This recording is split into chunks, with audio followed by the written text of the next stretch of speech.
pagi semua. Pagi. Apa kabarnya? Baik. Oke, baik, sehat. Terima kasih.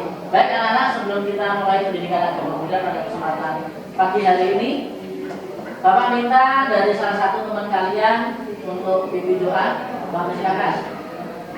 Ya. Silakan semua berdiri, kita bersama-sama berdoa. Ya, ke sini.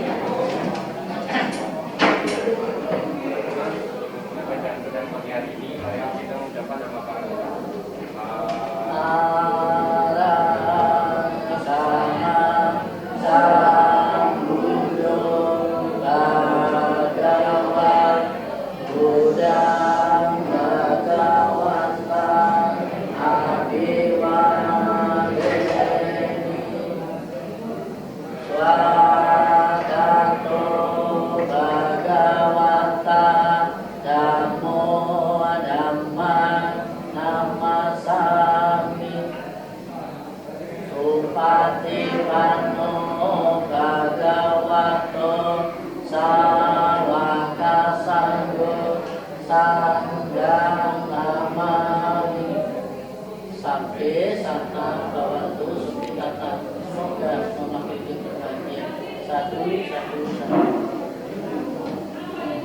silakan duduk. Baik anak-anak, setelah kita bersama-sama baca doa, kita mari bersama-sama untuk melakukan meditasi. Silakan posisi meditasi duduk nih kita persiapkan. Mari kita pejamkan mata, kaki yang tegak, meditasi kita mulai. Silakan amati keluar masuknya nafas, tarik nafas dengan perlahan, dan ucapkan aku bahagia. Keluarkan nafas bertahap, perlahan-lahan, aku bahagia. Ucapkan dalam hati penuh dengan kesadaran. Diulang-ulang terus menerus. Meditasi selesai. Sabe sata bawanto suki tata. Semoga semua makhluk hidup berbahagia. Bapak absen dulu ya. Iya Pak. Eswaria, Alvaro, Hadir Pak. Billy, Hadir Pak. Geraldo, Iya. Hanson, Melda, oke semuanya hadir. Baik, terima kasih. Minggu lalu ingat kita belajar apa? Ada yang ingat? Ya, penyiaran agama Buddha pada zaman penjajahan, zaman kemerdekaan. Kita ingat juga pada waktu itu agama Buddha pada zaman kerajaan Majapahit, agama Buddha mulai mengalami penurunan. Ya, ada perubahan, kalau kita sebut namanya anicca, mengalami perubahan. Ya, agama Buddha mulai tertidur. Ya, agama Buddha sudah tidak terdengar lagi. Ya, masih ingat kan pelajaran itu kan? Nah, setelah itu muncul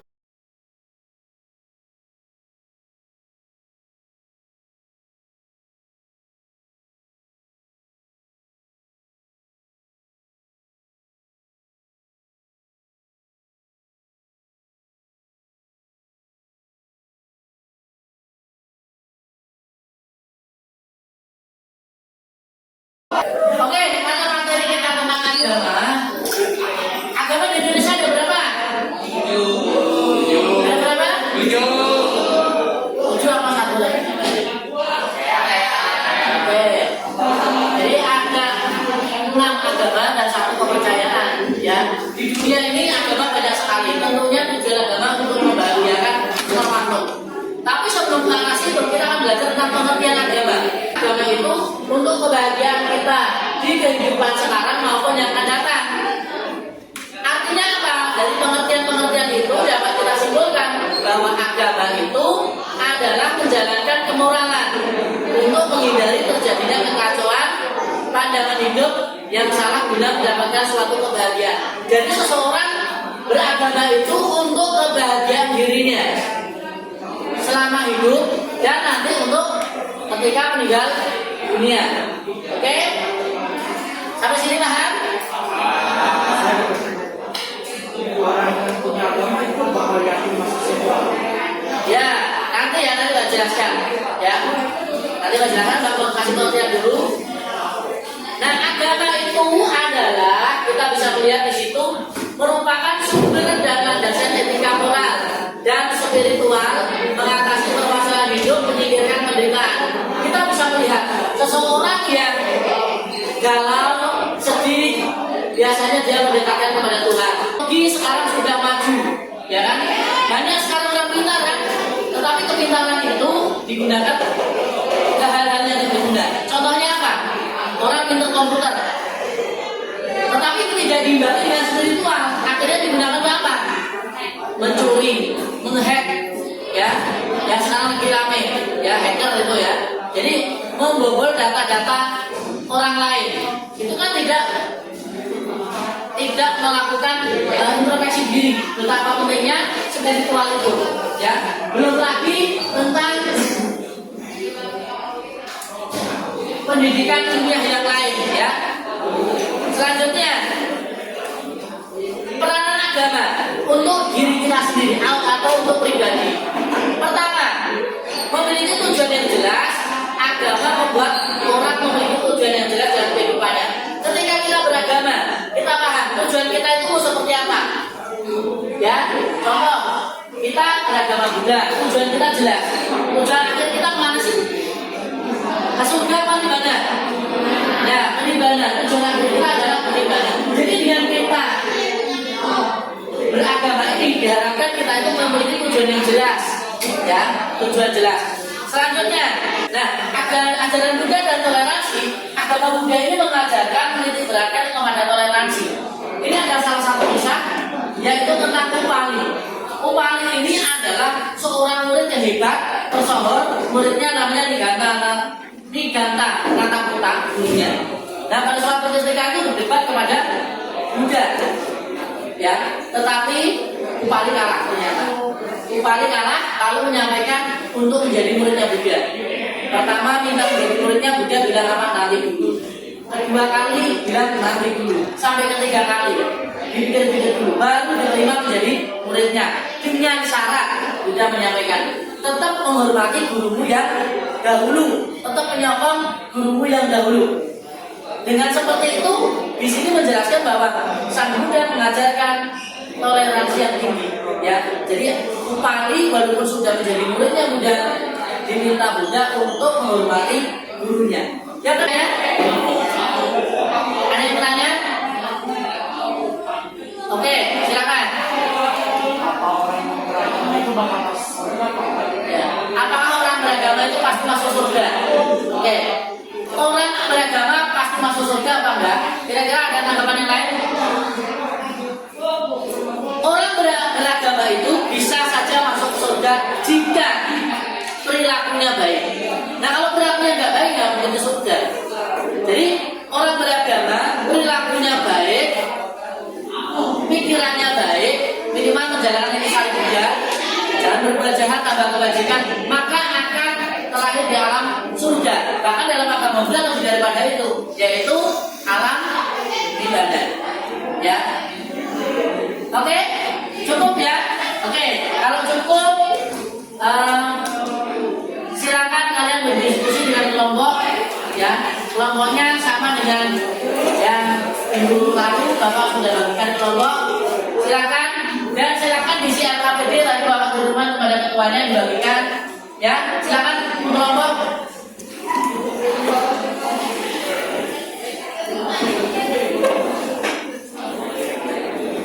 Silakan kelompok. Ya, silakan kelompok.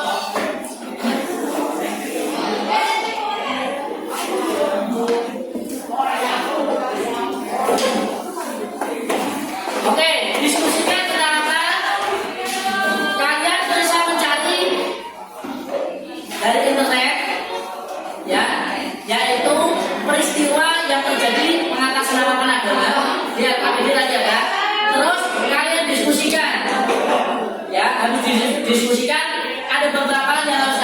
Jawab.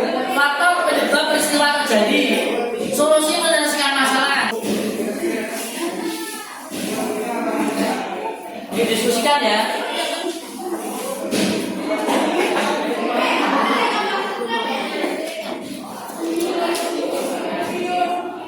Ayo guys, kita diskusi.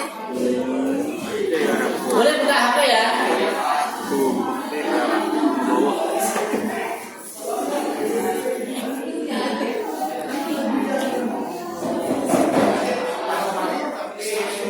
Tiga.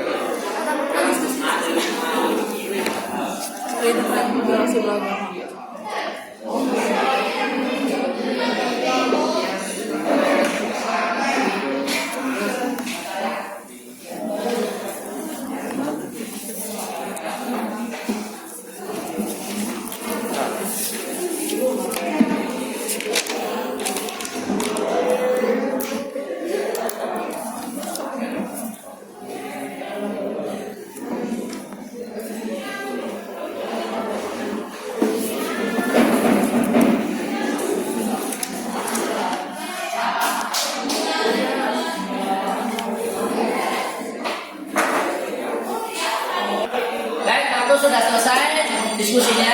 Silahkan kalian mempresentasikan hasilnya. Kelompok 1 silakan. Jadi dari kelompok kami presentasi Mas Soto. Ya sini aja, sini depan. Jadi ada yang namanya konflik Poso adalah sebuah serangkaian kerusuhan yang terjadi di Kabupaten Poso, Sulawesi Tengah. Konflik ini terjadi sejak 25 Desember 1998 hingga 20 Desember 2001. Peristiwa konflik Poso dimulai dari sebuah kelompok kecil karena kelompok ini berhasil akhirnya menggalang menjadi kerusuhan di nuansa agama. Dari peristiwa ini terdapat 577 korban tewas, 364 luka, 7.900 hancur dan perubahan sebuah fasilitas agama. Oke, baik, terima kasih. Nanti permasalahan di Poso ya. Oke, permasalahan di Poso, lalu ada penyelesaiannya. Nah, sekarang silakan kelompok 2. Silakan kelompok 2. Nah, saya dari kelompok 2 mempresentasikan hasil diskusi dari kelompok kami berdasarkan dari sumber yang didapat dari Jakarta maupun Bogor. Komnas HAM menyampaikan laporan 3 bulan laporan khusus kebebasan beragama kementerian dan KBB. Laporan tersebut bersumber dari data-data dugaan pelanggaran KBB yang diterima oleh Komnas HAM selama April sampai Juni 2019. Berikut laporan tersebut. Kasus salah berbeda dari pasal baru merupakan lanjutan dari penanganan yang dilakukan Komnas HAM sejak 2015.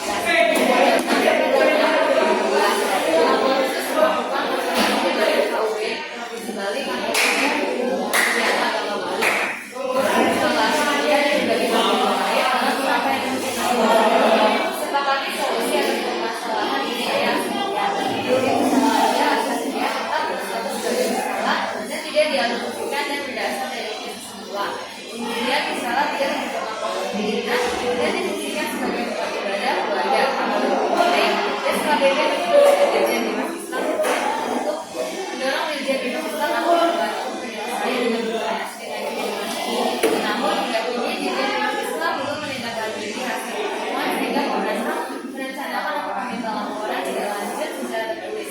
Mata koordinator dan sekretariat peradaban dan pembinaan PBSI Darwani saat melaporkan laporan di Rumah Sakit Jakarta Kamis 30 Juni 2016. Nah, tindakan untuk mencegah munculnya terjadi kejadian serupa adalah masyarakat harus mempunyai rasa hormat antara agama yang satu dengan yang lainnya, mempunyai kesadaran bahwa semua agama memiliki misi yang sama yaitu perdamaian, dan masyarakat harus memperoleh karya persahabatan dan berusaha menanggung jauh antara umat beragama.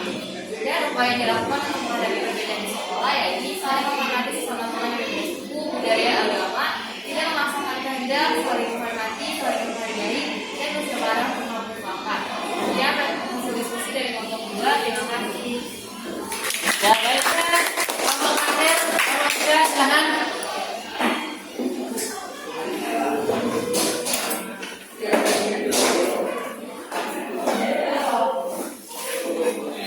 Saya dari kelompok 3 ini presentasi tentang pengurangan di bidang.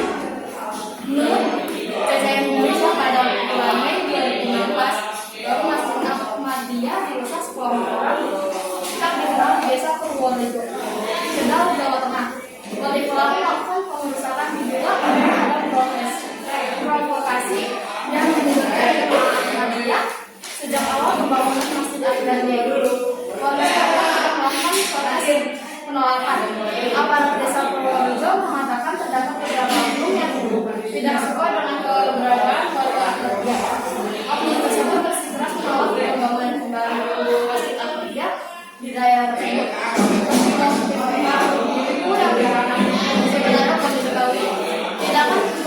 menunjukkan dia melakukan moderasi beragama tentang agama di Depan, saling menghormati dan menghargai keberagaman, memahami adanya perlindungan bagi hak warga negara.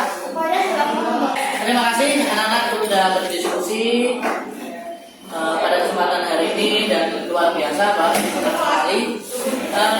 Ada beberapa hal yang tadi disampaikan teman kamu, yaitu ada beberapa di tempat-tempat lain di Indonesia yang terjadi suatu peristiwa atas nama agama. Nah ini adalah buat kita semua harus mengedepankan namanya perilaku yang baik. Ya, kita sudah beragama, tentunya memiliki perilaku yang baik, ucapan yang baik, ya sehingga di dalam diri kita juga bahagia, lingkungan sekitar kita di dalam masyarakat kita juga diterima dengan baik. Nah kira-kira anak-anak sekalian, siapa yang bisa membantu Bapak untuk membuat kesimpulan? Ya silakan. Apa kesimpulannya? Peran agama yang itu seharusnya memiliki tujuan yang jelas dan berintegritas sebagai diantara lima faktor atau dalam arti memperhatikan atau Oke, baik, terima kasih. Ada yang lain? Cukup ya. Jadi kesimpulan tadi memberikan gambaran kepada kita semua bahwa dengan agama akan membuat kita di dalam kehidupan sekarang bahagia dan setelah meninggal dunia pun juga alam bahagia. Bukan hanya surga, tetapi ke alam yang lebih tinggi, yaitu peninggalan. Baik, anak-anak, setelah kita belajar hari ini, nanti tugasnya ya KKPD nanti dikumpulkan dan kita cukupkan pembelajaran hari ini. Atau ada yang tanya? Cukup ya. Nah, sebelum waktu itu Bapak ingatkan bahwa minggu depan kita akan belajar yaitu tentang tujuan hidup.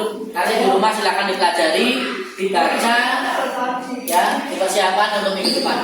Mungkin itu saja anak-anak sekalian dan kita tutup pembelajaran hari ini. Silakan ditutup.